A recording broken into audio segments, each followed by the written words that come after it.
የኔ ንግስት እንዴት ዋልሽ? መጥቻለሁ።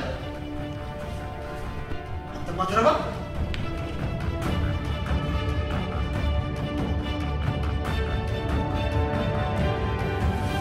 ኤፍራታ ትልቅ ችግር ውስጥ ገብታለች። አቤልን ወደዛ ቤት በማስገባቷ ምክንያት እሱ አስገድዷት እንደገባ ያፌት እንኳን አያውቅም። ያፌት አሁን ጥያቄው የሚሆነው እንዴት ወደዚህ ቤት ገባህ የሚለው ነው። ኤፍራታ ግን እውነቱን መናገር አትችልም። እኔ ፈልጌ ነው እዚህ ቤት የገባው ብላ ነው የምትናገረው። ሌላው ጽዮንና ቢኒያም በመታረቃቸው ወይንም አንድ ላይ በመሆናቸው ደስ ያላችሁ ካላችሁ እጃችሁን በላይ ካሳዩኝ። በሐረግ ድራማ ላይ በክፍል 99 የሚፈጠሩትን ትዕይንቶች በዚህ ቪዲዮ ማሳያችሁ ይሆናል። እንደተለመደው አዲስ የሆናችሁ ለዚህ ቻናል ሰብስክራይብ በማድረግ ጀምሩት። ቤዛ ከዚህ ቀደም አንድ ሐሳብ እንደነበራት ጽዮንንና ቢኒያም እውነተኛውን ነገር ለመፈተን ሲሉ ያደረጉት ነገር በትክክለኛው መንገድ ተሳክቶላቸዋል። ጽዮን ራሷን እንደሚያጠፋ ሰው ሆና ስትተውን ነበር። ያኔ ሰከንድ ሳያባክን ነበር ቢኒያም ወደዛ ቤት ሄደው። ይህም ነገር ደግሞ ተሳክቶላቸው ሙሉ ለሙሉ ተታርቀዋል። አሁን ኤፍራታ ምን ይገጥማታል የሚለውን ነገር እንይ። በመጀመሪያ ደረጃ ያፌት ወደዛ ቤት እንደገባ አቤልን እንዳየው በጣም ተናዶ ነበር። እንዴት ወደዚህ ቤት ልትገባ ቻልክ የሚለውን ጥያቄ መጀመሪያ የሚሰነዝርለት ይሆናል። ቀጣይ ግን አሁን ላይ ልታወራው የምትችለው ኤፍራታ ብቻ ነች። እኔ ቀን ሙሉ እዚህ ቤት ውስጥ ድብሩኝ ነው ሙሉው። ለዛም ነው አንተን ነገርኩ አልፈቅድልህ ስትለኝ ነገሩን በጣም ስለከበደኝ እሱን ጠራሁት ብላ ነው የምታወራው። ይሄም የምታደርግበት ምክንያት ለናታን ስትል ነው። የናታን ሙሉ መረጃ አሁን ጋር አቤል ጋር ስላለ ነው። አቤል ግን ገና በመጀመሪያው ምሽት በጣም አስፈሪ ፊልሞችን ሲያይና ኤፍራታን እያሳቀቃት ነበር። ያፌት ምን አለ ቶሎ በመጣ ያለች እስክትሳቀቅ ድረስ። ይሄ ሁኔታ በምን ያህል ጊዜ ሊቀጥል ይችላል የሚለውን አብረን የምናየው ይሆናል። ሌላው የቤዛ አዲሱ ጓደኛዋ ዋነኛ ተጠርጣሪ ሆኖ ፖሊሶች እጅ ላይ በምርመራ ላይ ነው። እሱ ግን ትክክለኛ ማንነቱ ምን እንደሆነ ባይታወቅም በሌላ በኩል ደግሞ በገዛ እህቱ ቤቱን ቁልፍ ከፍታ ልትመረምረው እየፈለገች ነው። ከሱ ምን እንደሚፈልጉ ባይታወቅም ሌላኛው አጠራጣሪ የሚሆነው ነገር ከቤዛ ጋር ከዚህ ቀደም በሌላ ህይወት ተገናኝተዋል። ጽዮንና ዳግም ምን አስበው ነው? ሁለቱ ሰዎች አንድ ትልቅ ነገር እየሰሩ እንደሆነ አይተናል። ዳግም በማታው ሆኖ አንዲትን ሴት ልጅ እየሰለለ ወይንም ለሥራ እየፈለጋት እንደሆነ አይተናል። ለምንስ ፈለጓት? አቤልን ምን አይነት ወጥመድ ውስጥ ሊከቱት ነው? ባይሳካላቸው ውስጥ ምን አይነት መዘዝ ውስጥ ሊገቡ ይችላሉ? አብረን እናየዋለን። ሌላኛው የናታን ጉዳይ ነው። ናታን አሁን ላይ በያፌት ሰዎች በጣም 24 ሰዓት ውስጥ ክትትል እየተደረገለት ነው። የት እንደሚገባ የት እንደሚወጣ ምናልባት አሳቻ ቦታ ካገኙና ጥሩ እድል የሚኖራቸው ከሆነ ናታንን ለማገት ውሳኔ አቅርበዋል። ናታን አሁን ላይ በሌላኛው ስሙ በጣም እየተጠቀመበትና ትልቅ አዛዥ እንደሆነ ሉሊትንም በዛው ስም እያስፈራራት እንደሆነ አይተናል። ሌላው በር ላይ እንኳን እየጠበቁት እያለ በየት በኩል ወጣ ሳይባል ከዛ ቤት ድጋሚ ወጥቷል። ሉሊት መረጃውን ለያፌት ብትነግረውም ግን ያፌት አልተሳካለትም። አሁን ላይ ናታን በጣም በብዙ በኩል እየሰራ ነው። በፖሊሶች በኩል፣ በሌላ በኩል ደግሞ በአስፈሪው ድርጅትና አሁን ላይ ራሱን ሆኖ ናታንን ሆኖ እየሰራ ነው።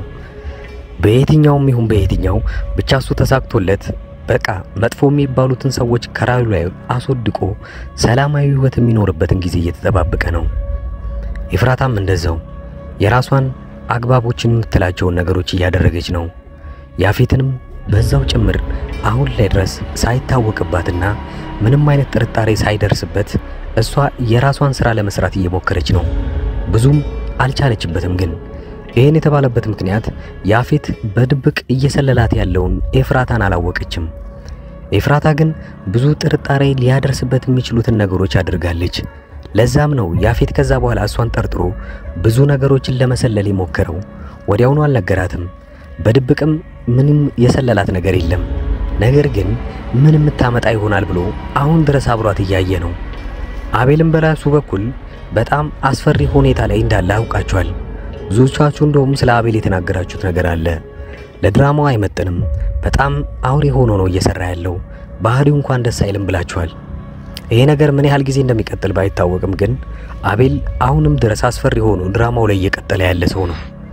በአጠቃላይ ለማየት ያክል በሐረግ ድራማ ላይ በክፍል 99 የሚፈጠሩት ነገሮች የመጀመሪያው ኤፍራታ ከያፌት ጋር የምትፋጠጥ ይሆናል። ሁለተኛው ናታን ሳይታገት ከአጋቾቹ ስር ማምለጥ ይችል ይሆን? ወደዚያ መስሪያ ቤትስ በሰላም የሚገባ ይሆናል ወይ? ሌላኛው የአሰሪዋ ልጅ የሆነችዋ ወይንም የናታን አዲሷ ጓደኛ ልጅ የራሷን የገዛ ወንድሟን ለመበርበር ብራ የሱም ቤት ስትከፍት አይተናል። እሱ ከቤዛ ከመለየቱ ብዙም ጥቂት ጊዜ አልቆየበትም። ያ ማለት ወደ ቤት የሚመለሰው ወዲያውኑ ይሆናል። ሌላኛው ቢንያምና ጽዮን አሁን ሁለቱ አንድ ላይ ታርቀው በቀጠሉ ናቸው። ናታን ከሰማስ እንዴት ድጋሚ ከሷ ጋር ለመቀረብ ሞከርክ? ድጋሚ ልትጎዳት ነው ወይ የሚለው ነገር ናታን ጋር አሳሳቢ ነው የሚሆነው። ናታን መጀመሪያውኑ ቢንያምና ጽዮን አንድ ላይ እንዲሆኑ አይፈልግም። ጽዮን ላይ ምንም ነገር እንዳይደርስባት በሚል ምክንያት። አቤልስ እዛ ቤት ውስጥ ገብቷል። ኤፍራታ የምትኖርበት ምን ሊፈጥር ይችላል? ምንስ ሊጎዳት ይችላል? አብረን የምናየው ይሆናል። እንደተለመደው ለዚህ ቻናል አዳዲስ ከሆናችሁ ላይክ እና ሰብስክራይብ ማድረጋችሁን አትርሱ። በቅርቡ 70 ሺህ የምንገባ ይሆናል። አሁን ላይ ይሄን ቪዲዮ እያያችሁ ያላችሁ ካላችሁ 69 ሺህ ላይ ስለሆነ እንደምንም 70 ሺህ የምናስገባው ይሁን። መልካም እድል።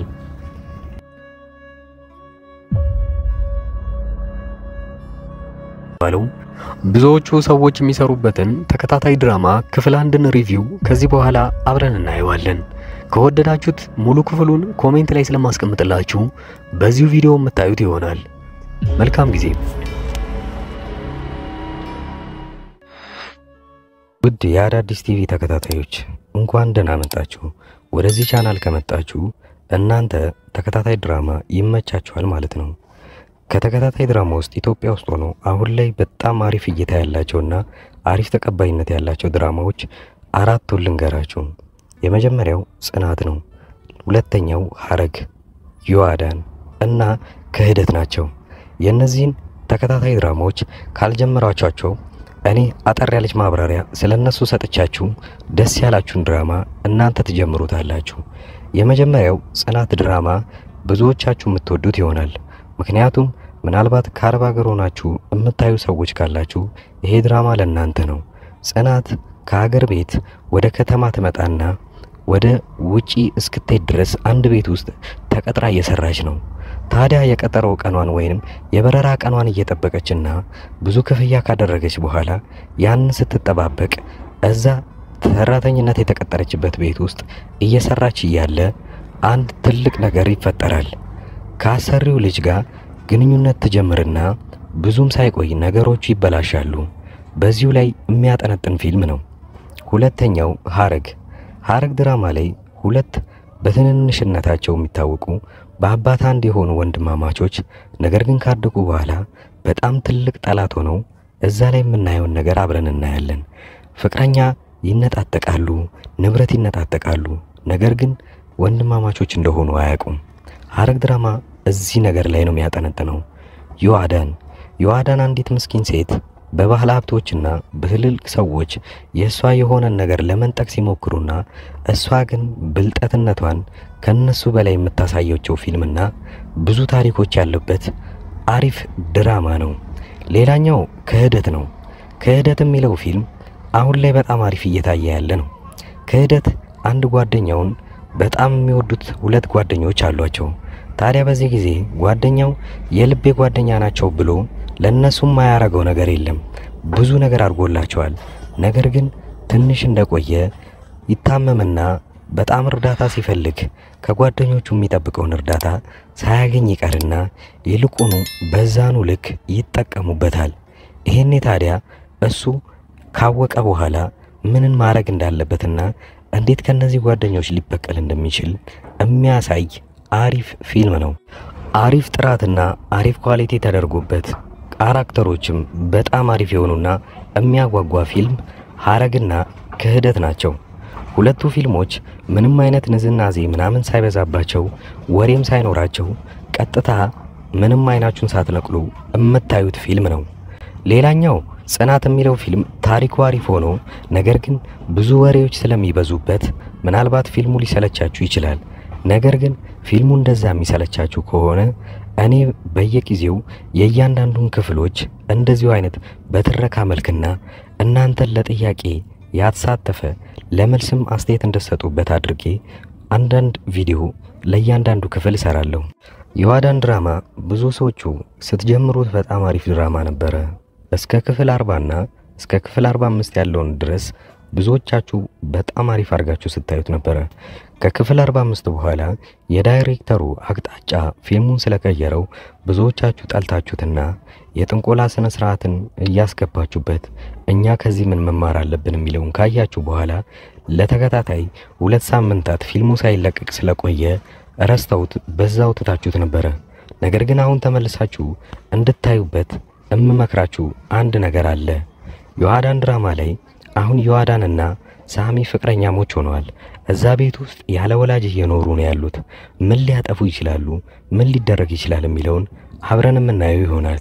እዛ ላይ ሂሩት የምትባል አንዲት መጥፎ ሆና የምትተውን ልጅ እዛው አካባቢ ላይ እብደትን ተከናውና ነገር ግን ጤነኛ ሆና እሷ እንዳትታሰር እያየችው ያለውን ስቃይ አሁን ላይ ማየት ይኖርባችኋል ብዬ አስባለሁ።